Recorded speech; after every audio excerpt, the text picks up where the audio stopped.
À cause de cela même, faites tous vos efforts pour joindre à votre foi la vertu.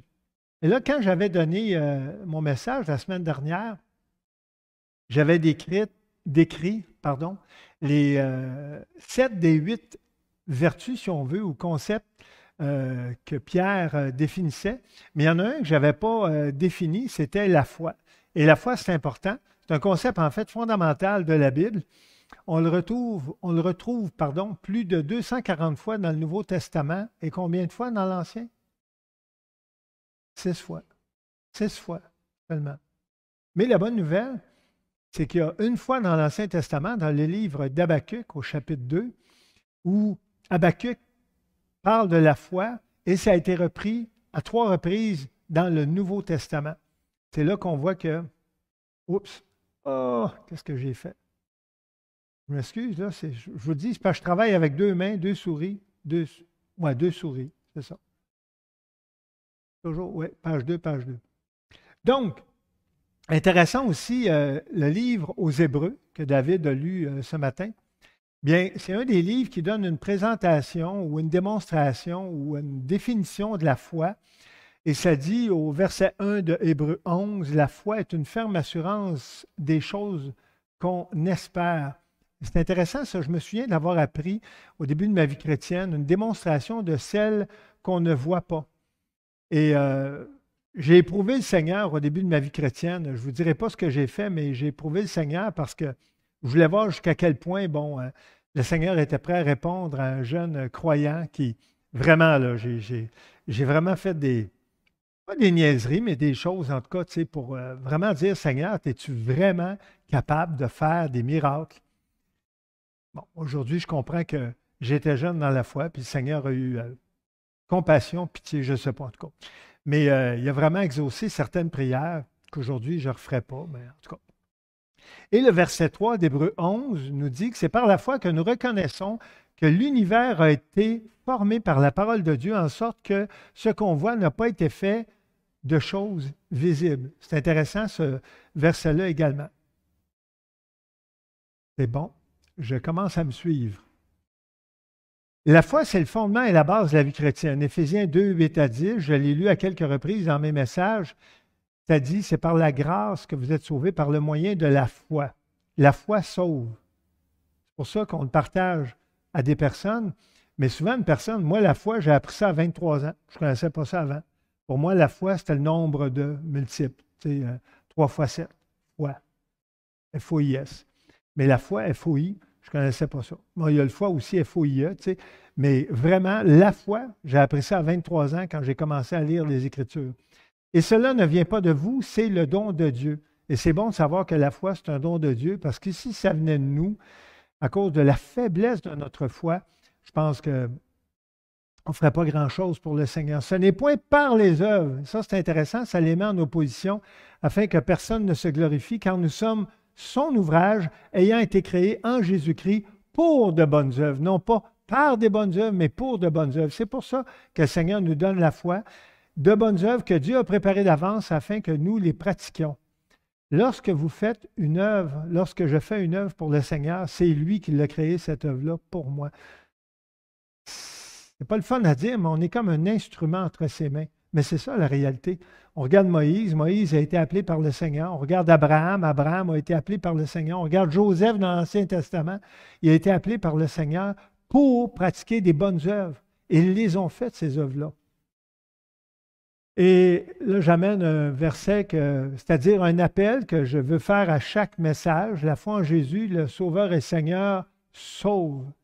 Une foi salvatrice. Êtes-vous un disciple de Jésus? Avez-vous la foi? Avez-vous accepté Jésus comme Seigneur et Sauveur de votre vie?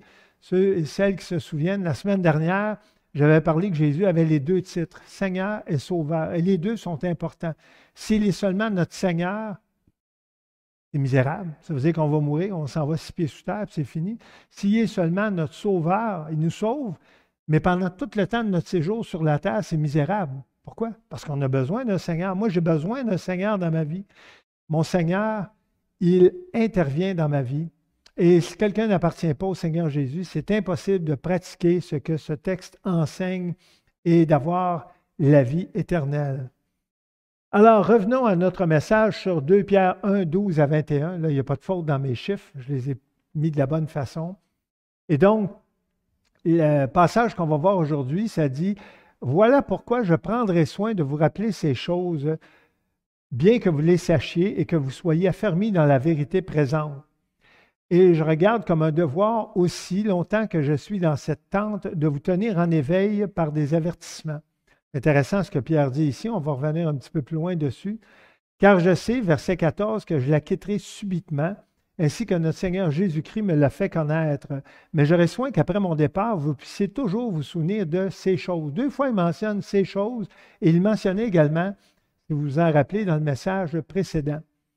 Verset 16, ce n'est pas en effet en suivant des fables habilement conçues que nous avons fait connaître la puissance et l'avènement de notre Seigneur Jésus-Christ, mais c'est comme ayant vu sa majesté de nos propres yeux.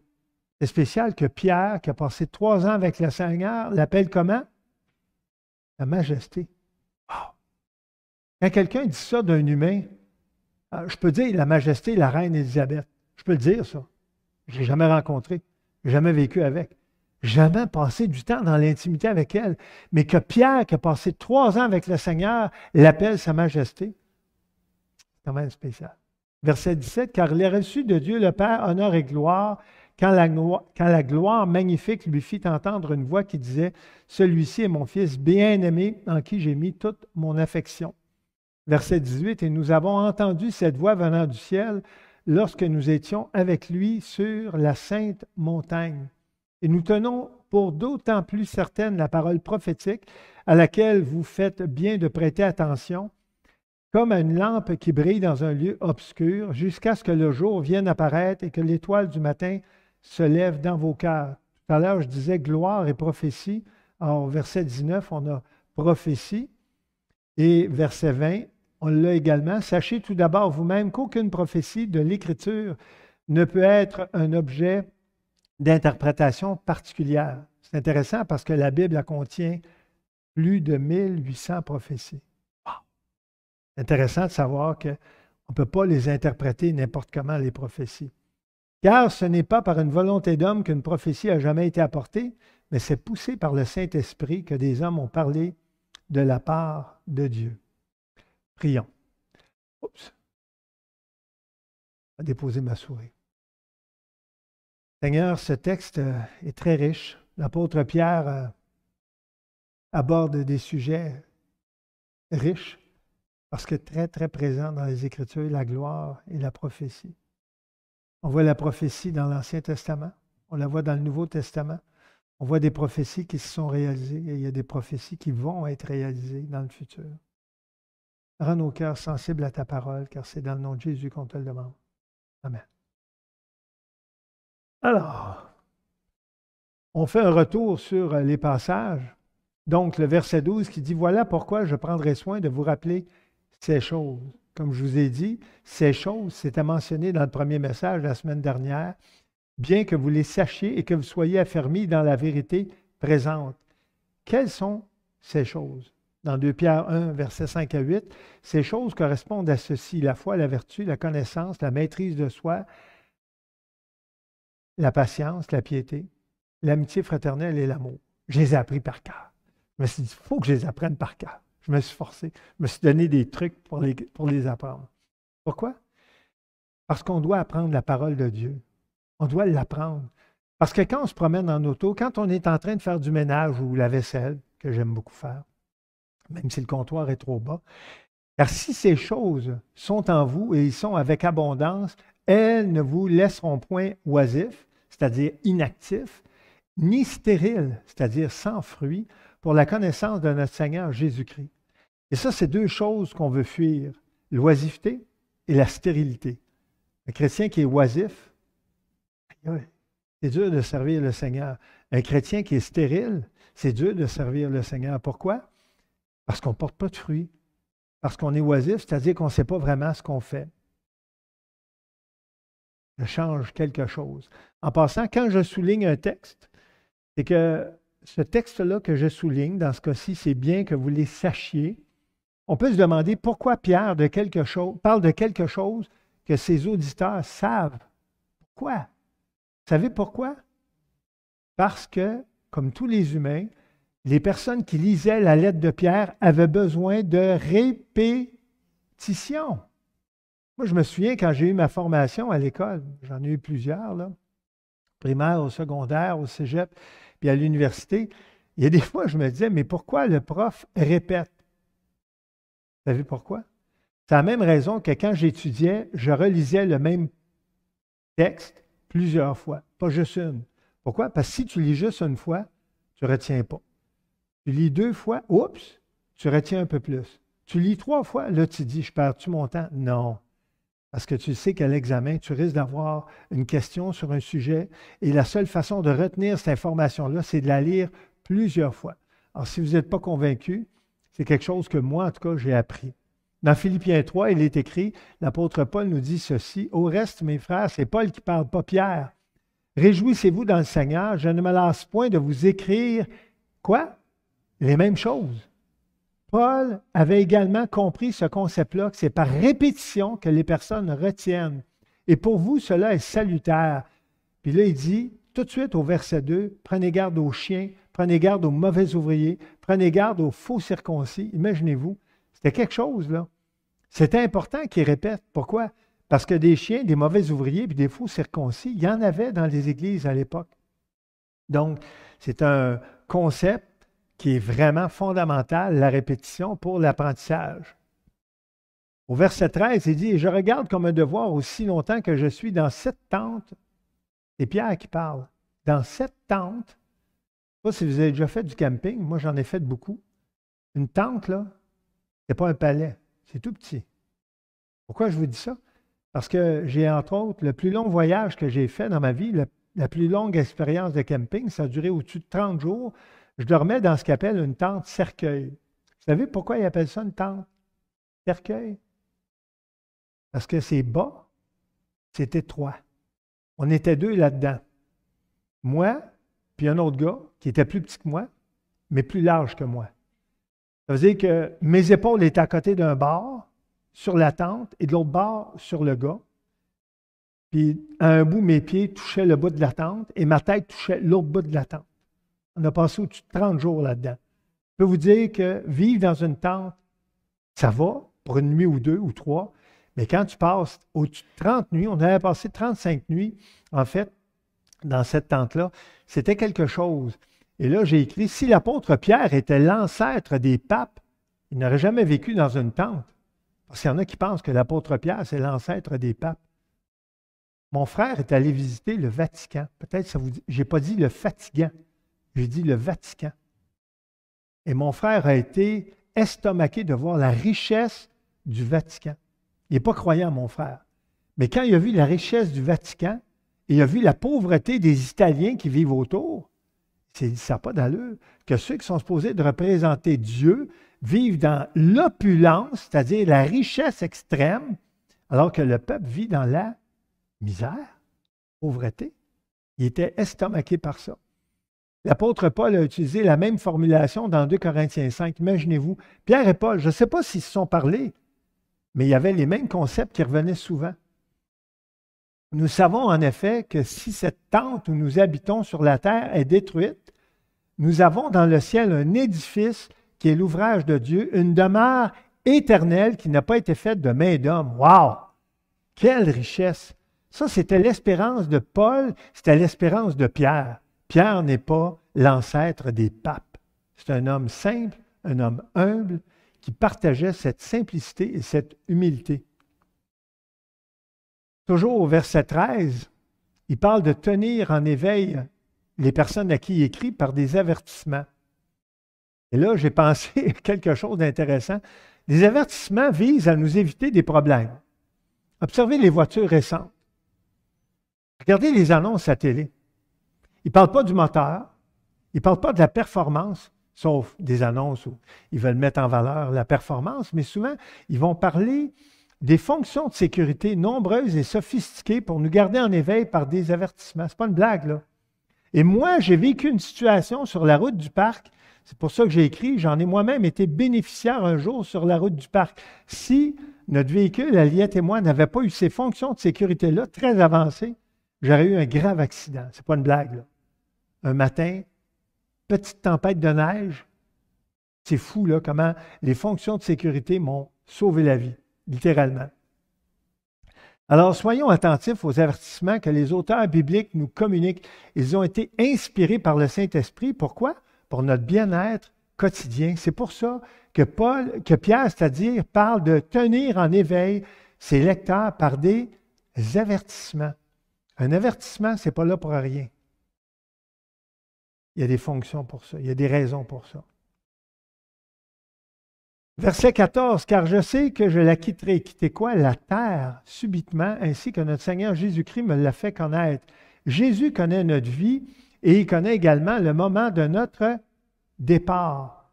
J'aurais pu écrire « décès », mais départ, je trouve ça bien. C'est comme Étienne. Cette semaine, Liette et moi, on lisait dans le livre des Actes.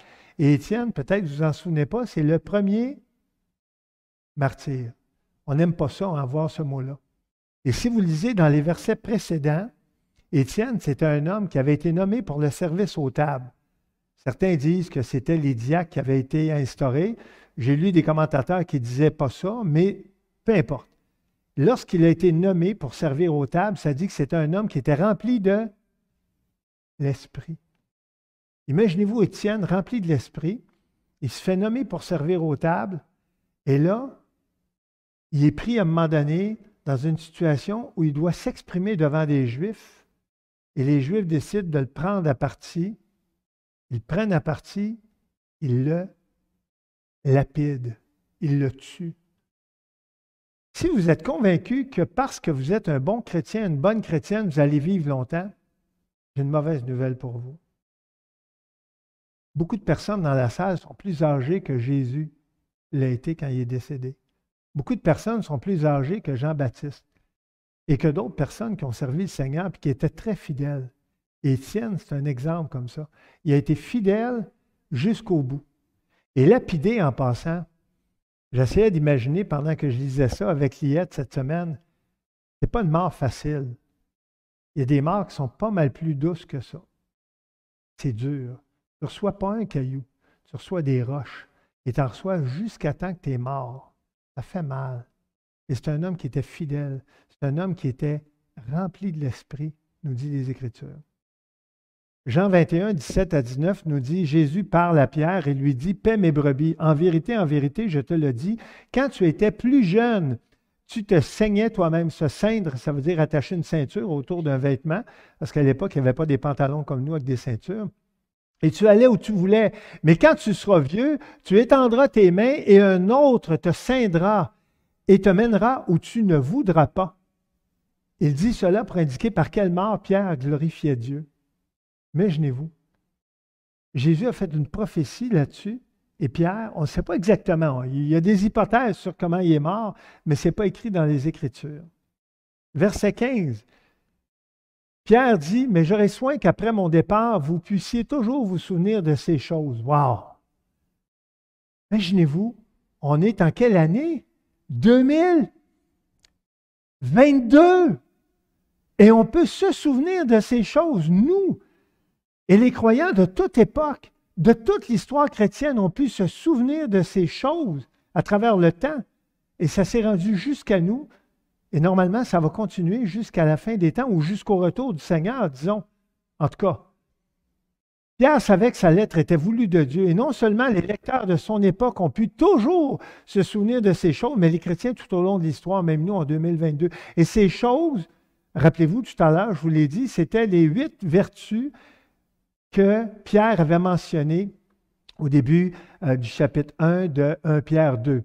Donc, les qualités spirituelles mentionnées dans les versets précédents, la foi, la vertu et les autres. Je ne les répète pas, je les ai répétés assez. Verset 16. Ce n'est pas en effet en suivant des fables habilement conçues que nous vous avons fait connaître la puissance et l'avènement de notre Seigneur Jésus-Christ. Et vous savez quoi? Ça fait des années que je lis la Bible et je n'ai jamais fait le lien entre ce verset-là et mon enfance. Quand j'étais jeune, j'ai appris quelque chose à l'école. Ça s'appelait les fables de La Fontaine. Je l'ai écrit, c'est pour ça que vous l'avez dit, hein? Non. Je suis sûr qu'il y en a qui l'ont appris comme moi. Et les fables de La Fontaine, j'en ai retenu au moins 2. il y a la tortue et le lièvre, il y a le renard et le corbeau, quelque chose comme ça. En tout cas, j'ai retenu au moins le titre. Mais j'ai retenu aussi l'histoire. Pourquoi? Parce que ça m'avait frappé de voir que la tortue avait battu le lièvre. Voyons donc, une tortue, si vous avez déjà vu une tortue avancer, c'est lent. C'est très lent. C'est bien plus lent qu'un lièvre. Mais si le lièvre n'est pas à son affaire, la tortue va le battre. Et c'est ce qui est arrivé dans la fable de La Fontaine. Et le renard et le corbeau, le renard a tellement flatté le corbeau par des beaux commentaires que le corbeau a laissé tomber un morceau de... Ça devait être du Oka, en tout cas. Là. Tu sais, quelque chose de vraiment hot, là. Quelque chose, un fromage savoureux. En tout cas, moi, j'aime le Oka.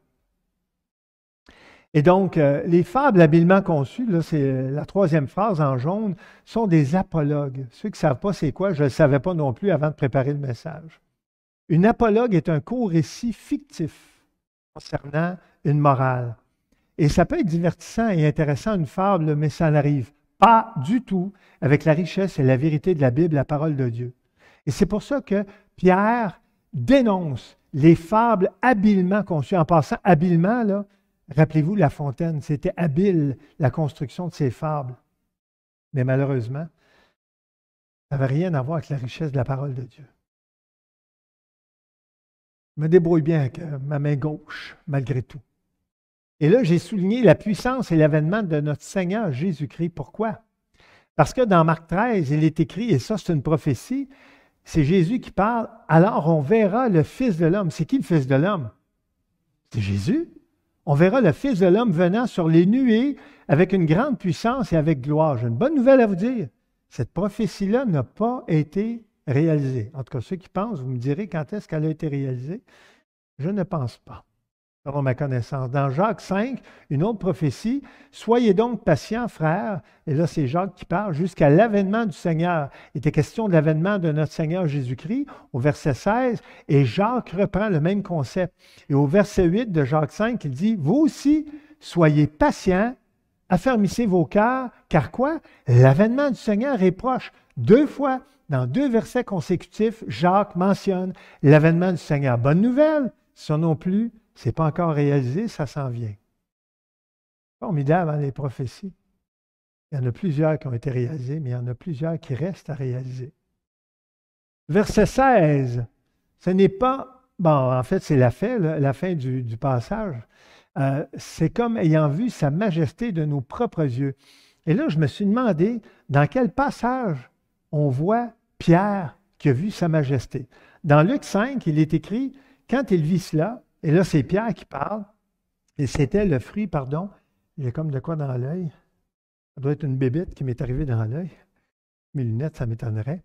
Et là, c'était le fruit de la pêche miraculeuse. Il n'avait rien pêché. Et si vous vous en souvenez, Pierre, il était quoi? Il était un pêcheur, puis il était un pécheur, les deux. Il y avait les deux titres. Simon-Pierre tomba aux genoux de Jésus et dit, « Seigneur, retire-toi de moi, car je suis un homme pécheur. » Pas pêcheur, pécheur. Les deux en français sont très proches. En anglais, c'est différent. Matthieu 16 nous dit, « Et vous, leur dit-il, qui dites-vous que je suis? » C'est Jésus qui parle à ses disciples.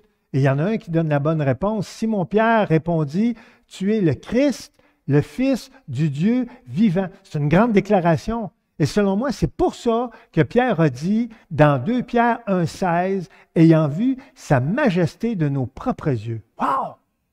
Il a passé 3 ans avec. C'est crédible ce qu'il dit. Pourquoi? Parce qu'il l'a connu en détail. Il l'a vu dormir, il l'a vu pleurer, il l'a vu parler, il l'a vu manger. Il l'a probablement vu même aller faire ses besoins des fois. Pas qu'il l'a vu faire ses besoins, mais il l'a vu partir pour aller les faire.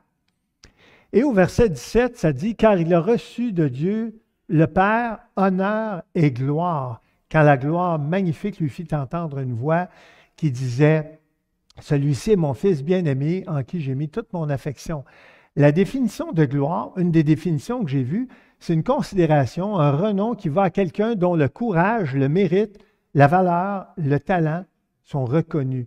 Jésus était glorieux, et voici en quoi il était glorieux, parce qu'il avait du courage, du mérite, de la valeur, du talent. Jésus était exceptionnel. et c'est notre Sauveur et Seigneur. Wow! Il mérite d'être adoré. Celui qui a été abaissé pour un peu de temps au-dessous des anges, nous dit Hébreux 2, Jésus, nous le voyons couronné de gloire et d'honneur. Alors, j'ai pris ce passage-là parce que dans 1 Pierre 2, 17, ça parlait de honneur et gloire. Donc, les mêmes termes sont repris par l'auteur aux Hébreux. Je ne sais pas lequel qui a écrit en premier, mais les deux avaient la même conception de Jésus. C'était quelqu'un qui méritait honneur et gloire. À cause de la mort qu'il a souffert. C'est spécial, hein? Gloire et honneur, mort. Il semble que ça ne va pas ensemble, vous ne trouvez pas? C'est parce qu'il est mort et est ressuscité qu'il a été glorieux et honoré. Donc, ainsi, par la grâce de Dieu, c'est comme contradictoire, vous ne trouvez pas? Par la grâce de Dieu, Seigneur, je veux voir ta grâce. Parfait, tu vas mourir. Non, tu ne comprends pas, Seigneur. Je veux voir ta grâce. Tu ne vas pas me faire mourir. Mais Jésus a fallu qu'il passe par la mort pour expérimenter pleinement l'honneur et la gloire. Et les contrastes des Écritures. Et là, ici, au verset 17 toujours, il y a ce verset-là qui est cité, « Celui-ci est mon Fils bien-aimé, en qui j'ai mis toute mon affection. » Est-ce que vous réalisez, je l'ai écrit en jaune, cette voix, donc parce que ça dit qu'il y a une voix, quand la gloire magnifique lui fit entendre une voix, qui a cité ce verset-là, bien, dès le début du ministère de Jésus, une gloire magnifique fit entendre sa voix, et cette voix a cité un verset qu'on retrouve dans 3 évangiles sur 4. C'est pour ça que j'ai mis 3 qu'une barre 4. 3 évangiles sur 4. Dans Matthieu, dans Marc et dans Luc, il est écrit « Et voici, une voix fit entendre des cieux ces paroles, « Celui-ci est mon Fils bien-aimé, en qui j'ai mis toute mon affection. » C'est spécial. Parce que lorsqu'on a un passage qui est seulement dans un évangile, on se dit des fois, wow, c'est beau. Quand on le voit dans 2 évangiles sur 4, on se dit, wow, il y a 2 auteurs différents qui ont eu la même inspiration du Saint-Esprit. Quand on le voit dans 3 évangiles sur 4, on peut se dire, wow, wow, wow. 3 auteurs différents ont été inspirés de la même chose par le Saint-Esprit. Et c'est ça. Et voici une voix fit entendre des cieux ces paroles. Celui-ci est mon Fils bien-aimé, en qui j'ai mis toute mon affection. Le Père, là, il n'a jamais oublié Jésus. Et Jésus devait passer par la croix. Mais au début de son ministère, Jésus s'est fait dire par cette voix-là que Dieu le Père avait mis en lui quoi? Toute son affection. Imaginez-vous que vous dites à quelqu'un, « Je mets toute mon affection en toi. » Est-ce que vous pensez que la personne va avoir des attentes envers vous? Je pense que oui. Mais on ne peut pas dire ça à personne. Parce que même avec mes propres fils, j'ai raté à quelques occasions, peut-être même à plusieurs occasions. Je n'ai pas été à la hauteur. Et heureusement que le pardon existe. Ici, au verset 18, nous avons entendu cette voix venant du ciel lorsque nous étions avec lui sur la sainte montagne. Vous ne trouvez pas ça spécial? Il était juste sur un monticule, une petite montagne. Là. Il l'appelle la sainte montagne. Lorsque le Seigneur est sur une montagne, ça devient quoi? Une sainte montagne. C'est quelque chose, imaginez-vous. Et dans Exode 3, voici ce qu'il est écrit. L'Éternel vit que Moïse se détournait pour voir. Moïse venait de rencontrer le Seigneur. Et Dieu l'appela du milieu du buisson et dit, « Moïse, Moïse. » Il répondit, « Me voici. » Et Dieu lui dit, « N'approche pas d'ici, ôte, quoi? Tes souliers. » Mais il était sur une montagne. Comme le mont Jacob à Jonquière, ou je ne sais pas quelle montagne, le mont Valin. Il était sur une montagne ordinaire. Mais Dieu était sur cette montagne-là en même temps que lui. Et il lui dit, « ôte tes souliers de tes pieds, car le lieu sur lequel tu te tiens est une terre sainte. » Wow! C'est pour ça que Jésus était sur une sainte montagne. Et que il est mentionné une sainte montagne, une terre sainte dans Exode 3. Ici, on va parler de prophétie d'une façon particulière au verset 19, parce qu'il est question, et nous tenons pour d'autant plus certaine la parole prophétique à laquelle vous faites bien de prêter attention, comme à une lampe qui brille dans un lieu obscur, jusqu'à ce que le jour, là j'ai mis des astérisques, je n'ai pas dit astérix, un astérix, excusez-moi, un astérisque. Vous pensez au mot risque. C'est comme ça que ça m'aide à le retenir. Astérix, ça, c'est une bande dessinée, c'est pas pareil. Donc, une lampe qui brille dans un lieu obscur jusqu'à ce que le jour vienne apparaître et que l'étoile du matin se lève dans vos cœurs. Donc, la première astérisque, je l'ai mis au mot parole prophétique. Une parole prophétique, c'est une parole qui annonce des événements futurs qui vont arriver. Là, j'ai mis un ça, ils vont arriver. Ensuite, les deux astérisques, je les ai mis au mot lampe qui brille. Pourquoi? Parce que, entre autres, dans le psaume 119, verset 105, il est écrit « Ta parole est une lampe à mes pieds et une lumière sur mon sentier. » Et ceux qui ne savent pas pourquoi c'est écrit ça dans le psaume 119, c'est parce que vous savez quoi? Vous n'avez pas vécu à cette époque-là. Quand il faisait noir à cette époque-là, il faisait quoi? Il faisait bien noir. Il n'y avait pas des lumières comme nous. Il n'y avait pas des lampadaires comme nous. Il n'y avait pas des lumières sur leur char. Donc, quelqu'un qui n'avait pas de lampe et qui n'avait pas de lumière, il ne voyait pas grand-chose. Et le 3 astérisque qui est vis-à-vis le mot « le jour ». Ça, ce n'est pas une journée de 24 heures. C'est une durée indéterminée. Je l'ai mis en bas, la définition. Durée indéterminée. Les enfants du jour signifient le peuple de Dieu qui marche dans la lumière. Le jour du Seigneur et le jour de Christ, ça c'est écrit dans la Bible, là, le jour du Seigneur, le jour de Christ, sont des périodes de jugement et de justification. Et, oups, je pense qu'il y en a une qui n'a pas changé. Oui, c'est beau. Et nous tenons, là j'ai le même verset, le verset 19, mais là j'ai mis le souligné à l'étoile du matin. L'étoile du matin. Vous avez déjà vu l'étoile du matin? Je n'ai jamais vu. Vous avez déjà vu une étoile? J'en vois dans le ciel à tous les soirs, mais l'étoile du matin, je ne l'ai jamais vue. Dans Apocalypse 22, verset 16, est-ce que vous savez combien il y a de chapitres dans Apocalypse? 22. C'est proche de la fin, ça. Il ne reste plus grand verset après. Au verset 16, il est écrit « Moi, Jésus, j'ai envoyé mon ange pour vous attester ces choses dans les églises. Je suis le rejeton et la postérité de David, l'étoile. » Il rajoute un petit qualificatif. L'étoile comment? Brillante du matin. Wow!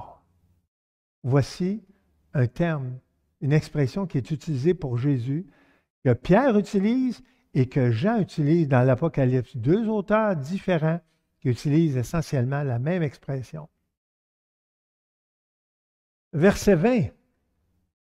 On avance, il y a 21 versets dans 1 Pierre 2, le passage qu'on lit. Sachez tout d'abord, vous-même, qu'aucune prophétie de l'Écriture ne peut être un objet d'interprétation particulière.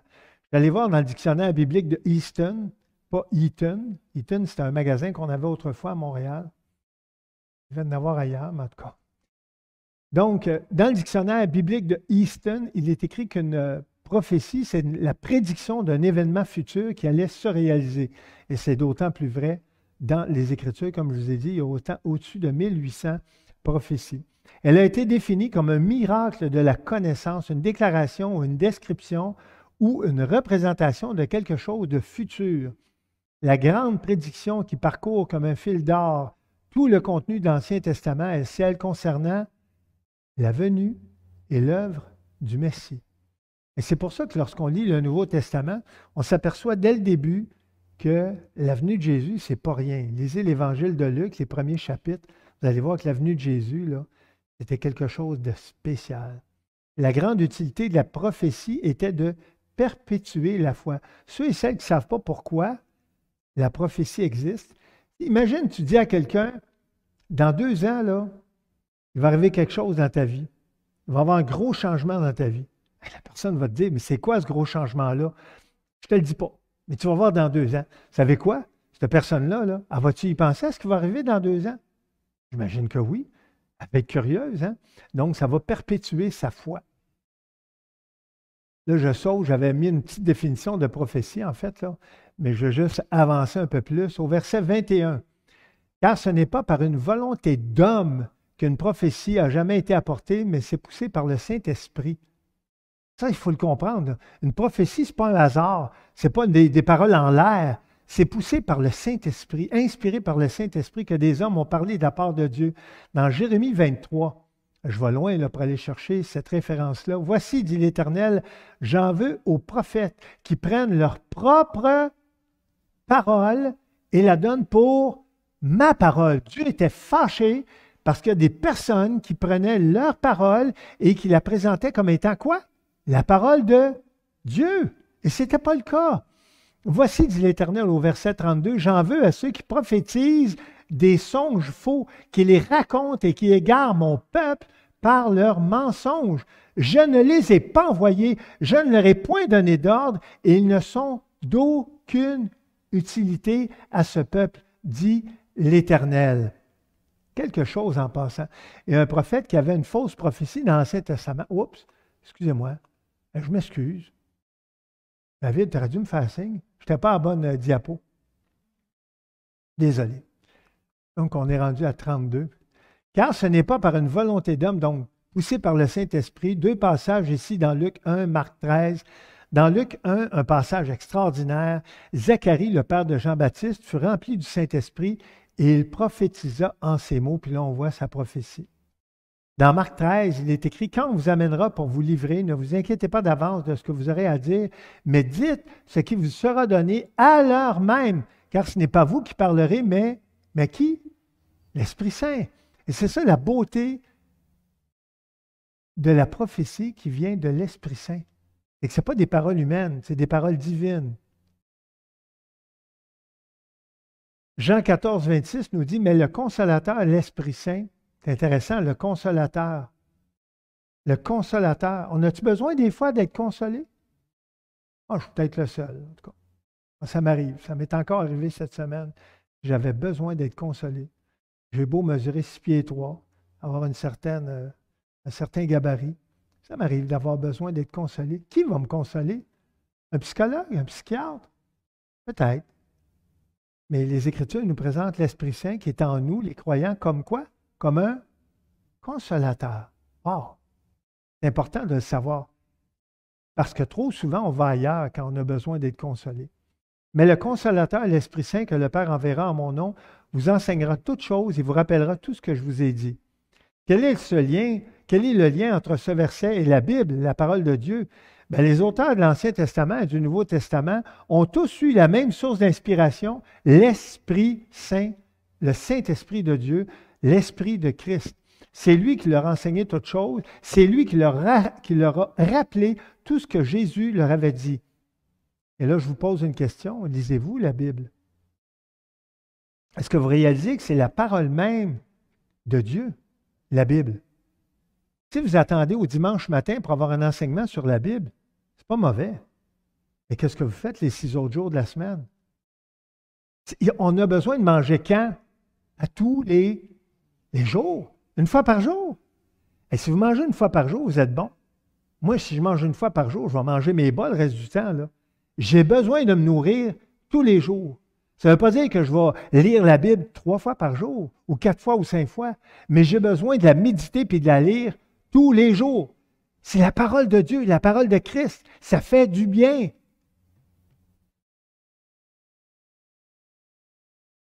Aujourd'hui, dans cette deuxième lettre de l'apôtre Pierre, en fait, la fin du chapitre 1, on a vu que la gloire de Dieu et de Jésus, parce que les deux ont une gloire, est grandiose, majestueuse, puissante et merveilleuse. Ils sont entièrement dignes, autant Jésus que son Père, de recevoir notre louange et notre adoration à chaque instant de chaque jour qui passe. J'en profite, André-Philippe, pour te dire merci pour les chants matin. Ça m'a poussé à l'adoration. Pas juste la louange, mais vraiment l'adoration. Les paroles étaient riches avec la mélodie, c'était merveilleux. Dieu, notre Créateur, et Jésus, notre Sauveur et Maître, sont les auteurs des milliers de prophéties que la Bible contient. Le croyons-nous? Est-ce qu'on réalise que la grande majorité des prophéties bibliques, comme je l'ai dit, plus de 1800, se sont déjà réalisées, mais il en reste encore de très nombreuses et importantes à voir le jour. Et 2 Pierre 3 nous dit, on va y arriver bientôt, 2 Pierre 3, parce que là, on étudie 2 Pierre 1. Attendez et hâtez quoi? L'avènement du jour de Dieu. Prions. Seigneur, merci pour ce passage qui nous parle de la gloire et des prophéties. On voit que l'apôtre Pierre reconnaissait l'importance de te glorifier. On voit que l'apôtre Pierre aussi était sensible à la notion de prophétie. Et même Jésus lui a dit une prophétie puissante qui s'est réalisée. que Pierre allait le renier 3 fois dans la même journée. Et Pierre l'a fait. Et Pierre a réalisé à quel point Jésus était puissant. Jésus, sa majesté. Seigneur, aide-nous à méditer, à lire ta parole. On en a besoin, c'est de la nourriture. Aide-nous à être consolés par le Saint-Esprit. C'est le consolateur qui fait le plus de bien dans nos vies. Dans le nom de Jésus qu'on te prie. Amen.